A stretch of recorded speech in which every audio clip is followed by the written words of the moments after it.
दर्शकों, जगत गुरु संत रामपाल जी महाराज के अद्भुत अलौकिक सत्संग प्रवचनों ने हिंदुस्तान में ही नहीं बल्कि विश्व में एक आध्यात्मिक ज्ञान की क्रांति ला दी है। लाखों श्रद्धालुओं ने हमें इन सत्संगों के प्रसारण के लिए बधाई पत्र भेजे हैं। इसके साथ साथ कुछ श्रद्धालुओं ने कुछ शंकाएं भी हमारे को भेजी हैं।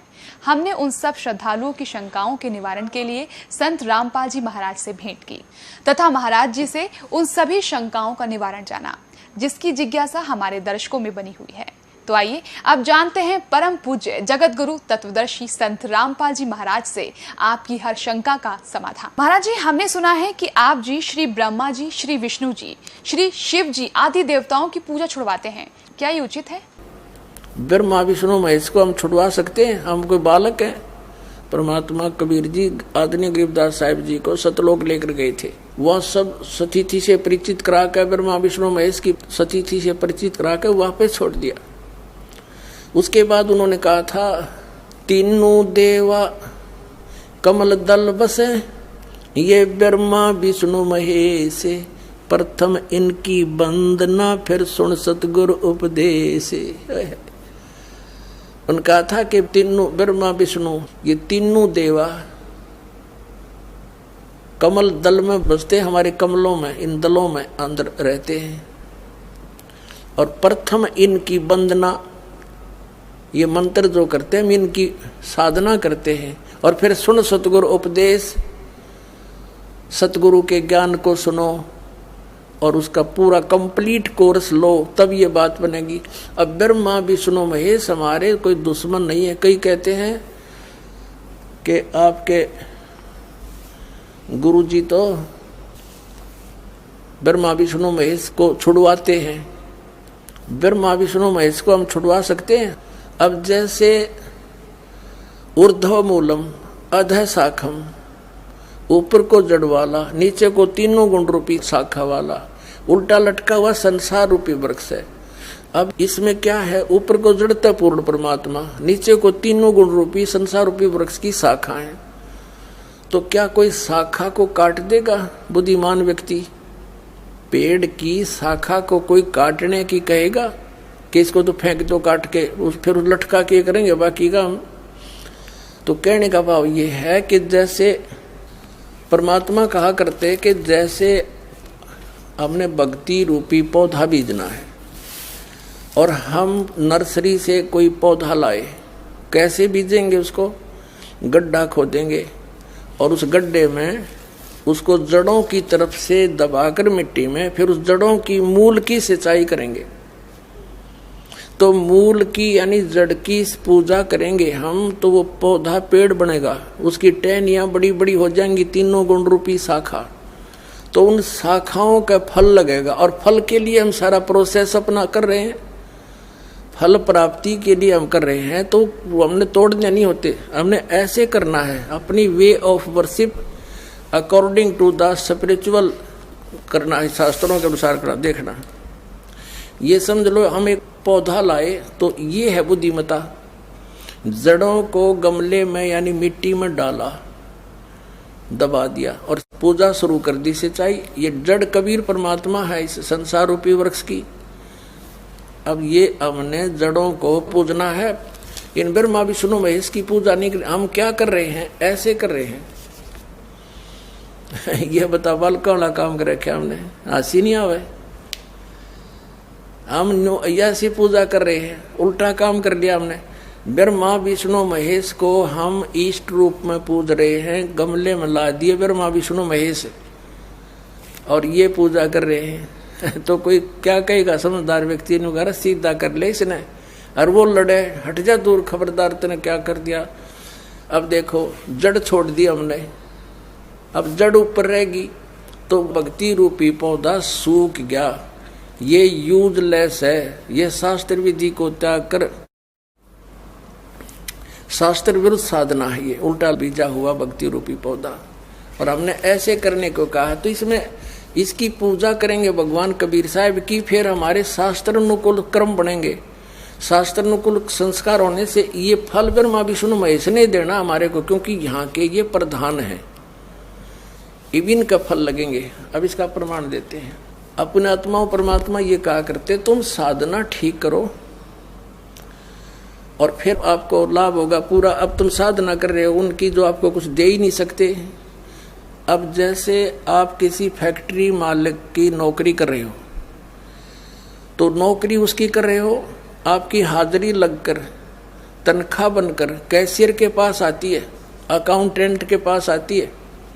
अब तनख्वाह तो देंगे अकाउंटेंट और वो कैशियर, लेकिन वो देंगे आपका वर्क डन, और वो भी उस मालिक की मजदूरी करोगे। तो यदि उस आप लागे अकाउंटेंट और कैशियर की जूते साफ करन, उसकी प्लेट धोना, वह नौकरी दी छोड़ आपने, वो खाक देंगे आपको, जो कहें बाजत चाह भी ना पाओ टाइम पे।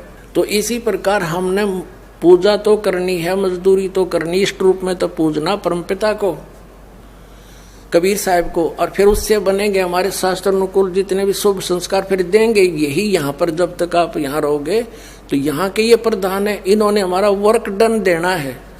जैसा कर्म करेगा फल देगा भगवान, इनका ये आखिरी विधान था। तो ये भगवान तो वर्क डन ही दे सकते, इसमें ऐड नहीं कर सकते। और फैक्ट्री मालिक मनमाना करा के दे तोहफे में, यानी परमात्मा हमारे मालिक हैं, मालिक तो कुछ भी दे सकता है। अब और थोड़ा दिखाते हैं क्योंकि कंसेप्ट इससे जुड़ा हुआ है। इसी गीता जी अध्याय नंबर 3 के, ये श्रीमद् भगवद गीता अध्याय नंबर 3 के आपको दिखाते हैं श्लोक 10 से लेकर 15। ये देखिएगा, श्रीमद् भगवद गीता अध्याय नंबर 3 के और श्लोक नंबर 10। प्रजापति ब्रह्मा ने कल्प के आदि में यज्ञ सहित प्रजाओं को रचकर कहा था, तुम लोग इस यज्ञ के द्वारा, यज्ञ माने धार्मिक अनुष्ठान, शास्त्र अनुकूल वृद्धि को प्राप्त हो। यह यज्ञ तुम लोगों को इच्छित भोग प्रदान करने वाली हो। 11वें में कहा है, यज्ञ के द्वारा देवताओं को उन्नत करो और वो देवता तुम लोगों को उन्नत करें। इस प्रकार निस्वार्थ भाव से एक दूसरे को उन्नत करते हुए तुम लोग कल्याण को प्राप्त हो जाओगे। 12वें में फिर कहा है, यज्ञ के द्वारा बढ़ाए गए देवता, बताओ देवता ने क्या हम पकड़ कर बढ़ावांगे, खींच कर बढ़ावांगे उन्हें। अब ये विधि बता रखी है कि शास्त्र अनुकूल साधना करने से, जड़ की पूजा करने से ये तीनों देवता रूपी शाखा बढ़ जाएंगी, बड़ी हो जाएंगी, फिर ये फल देंगे। देखिए, यज्ञ के द्वारा, शास्त्र अनुकूल साधना के द्वारा बढ़ाए हुए यानी बढ़े हुए देवता, ये तीनों शाखाएं तुम लोगों के बिना मांगे ही इच्छित भोग निश्चित देते रहेंगे। उन देवताओं को दिए हुए भोगों को जो पुरुष उनके बिना दिए स्वयं भोगता है वह चोर है। अब क्या सिद्ध हो गया कि जैसे हम मूल की पूजा करेंगे, मूल की यानी जड़ की पूजा करने से टहनी बड़ी हो जाएंगी, ये देवता बढ़ गए, बड़े होकर ये फलों से लथपथ हो जाएंगी, ये टहनी बिना मांगे देंगे अपने आप, क्योंकि हम मूल की पूजा कर रहे हैं तो अपने आप इनका बस की बात नहीं, देने पड़ेंगे फल हमारे को। आगे देखो, और जो फिर कहते हैं धर्म दान नहीं करते तो वो तो चोर हैं, वो फिर स्वयं भोगता है बिना गुण को दिए, यानी बिना कुछ दान किए तो चोर है। 13वें में कहा है, यज्ञ से बचे हुए अन्न को खाने वाले श्रेष्ठ पुरुष सब पापों से मुक्त हो जाते हैं, और जो पापी लोग अपने शरीर पोषण के लिए ही अन्न पकाते हैं वे तो पाप ही खाते हैं। इसका कहने का भाव यह है, अपने आत्माओं, यहाँ पर सतलोक आश्रम बरवाला जिला हिसार हरियाणा में पूरे विश्व में एक ये स्थान है जहाँ शास्त्र अनुकूल साधना होती है। अब ये क्या बता रहे हैं, यज्ञ से बचे हुए अन्न को खाने वाले श्रेष्ठ पुरुष संत यानी अच्छी आत्मा तो सब पापों से मुक्त हो जाते हैं। हम सबसे पहले परमात्मा का भोग निकालते हैं, भोजन का भी, हलवे का प्रसाद बनकर आता वो भी, उसको भगवान के भोग लगाकर फिर शेष अन्न को वितरित किया जाता है। तो ये कहते हैं, यज्ञ से बचे हुए अन्न को खाने वाले संत, साधु संत भक्त, यज्ञ से बचे हुए अन्न को खाने वाले संत है, यानी साधु संत भक्त आत्माएं, अच्छी आत्माएं सब पापों से मुक्त हो जाते हैं। अब कहने का भाव ये है कि यहाँ पहले भगवान को भोग लगा के शेष बचे हुए अन्न को उसके बच्चों को वितरित किया जाता है। वो महापाप नाशक बन जाता है। तो यहाँ आओगे तो सारी साधना मिल लेगी आपने, तो सब पापों से मुक्त आप होगे। ज्ञान सुनोगे, धर्म यज्ञ, ज्ञान यज्ञ, प्रणाम यज्ञ, सारी यज्ञ, सब साधना, पूरा ट्रीटमेंट दिया जाएगा। फिर कहते हैं जो दान धर्म नहीं करते हो तो चोर हैं भगवान के। जिन हर की चोरी करी और गए राम गुण भूल, ते बिदना बागुल किए वो फिर झूले उल्टी झूल। कहते हैं जिन हर की चोरी करी, भगवान ने जो आपको दान दिया है, धन आपके संस्कार में, उसको आगे दान जो नहीं करता वो तो चोर बताया भगवान का। तो फिर क्या बताते हैं देखिएगा, आगे इसमें निष्कर्ष निकल रहा है। तीसरे अध्याय का हमने ये 13वां श्लोक पढ़ लिया। यज्ञ से बचे हुए अन्न को खाने वाले श्रेष्ठ संत, संत माने आप अच्छी आत्माएं, सब पापों से मुक्त हो जाते हैं। और जो पापी लोग अपना केवल कमाया और खाया वहीं तक सीमित हैं, वो तो पाप को खाते हैं। अब 14 और 15 में एक निर्णायक ज्ञान दे दिया। पहले इनका अनुवाद पढ़ाएंगे इंजीनियरों का, फिर समझ में आएगा। संपूर्ण प्राणी अन्न से उत्पन्न होते हैं। अन्न की उत्पत्ति वृष्टि से होती है, वृष्टि यज्ञ से होती है। यज्ञ इसका अर्थ है शास्त्र अनुकूल कर्मों से जो होता है वो विहित कर्मों से उत्पन्न होने वाले हैं, यज्ञ यानी धार्मिक अनुष्ठान। और कर्म समुदाय को तो ब्रह्मो उद्भवम, इन्होंने ब्रह्म का अर्थ वेद कर दिया है। कोई बात हुई? ब्रह्म का अर्थ वेद कर दिया। ये लिखना था कि देखो हम यहाँ पर आए इस काल के लोक में, तो हमने कर्म करके ही मिलेगा, ना कति नहीं मिले।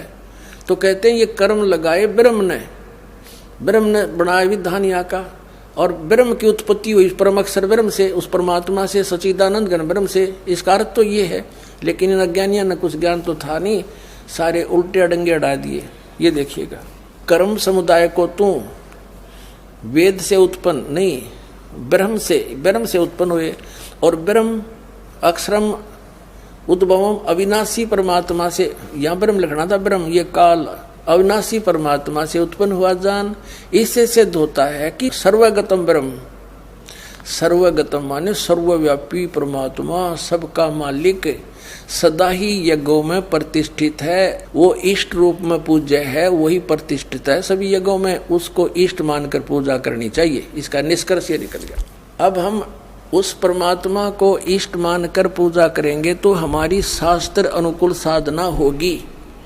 और इसमें कहा कि सारा जो शास्त्र अनुकूल साधना करने से हमारे शुभ संस्कार बनेंगे। ये भक्ति रूपी पौधा बड़ा होगा, ब्रह्मा विष्णु महेश के पास हमारे संस्कार जाएंगे, और ये बिना मांगे आपको देंगे, आपको बिना मांगे देंगे। जैसे फल लदपद हो गए टहनिया के, आप भी खाओ, रिश्तेदार भी ले जाओ, और पड़ोसी भी तोड़ ले जाओ तो भी समाप्त ना हो।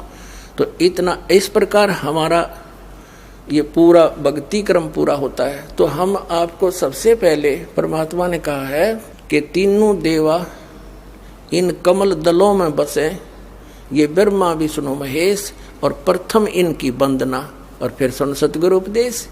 तो हम इनकी पूजा नहीं कर रहे, हम किसी का किराया दे रहे हैं। जैसे हम टैक्स भर रहे हैं बिजली का, हम बिल भर रहे हैं इसका, टेलीफोन का, वो पूजा थोड़ी कर रहे हैं, वो तो हम उनको दे रहे हैं। तो हमें हमारी सुविधाएं जारी रखेंगे, नहीं देंगे तो कनेक्शन काट देंगे। तो हम शास्त्र अनुकूल साधना कंप्लीट कोर्स ना करके अपनी अपनी डफली पीट रहे हैं, जिस कारण से हम परमात्मा से मिलने वाली साधना से वंचित होकर के हम नास्तिक होते जा रहे थे। अब परमात्मा ने दया करी आपके ऊपर और इस दास के ऊपर। इस दास को बनाया वो तत्वदर्शी संत, और जो ज्ञान परमात्मा 600 वर्ष पहले छुपा के थे खजाना, इस दास को चाबी दे दी। अब दास ने खोल दिया उसके बच्चों के सामने, अब खाओ और खर्चो, चलो सतलोक में।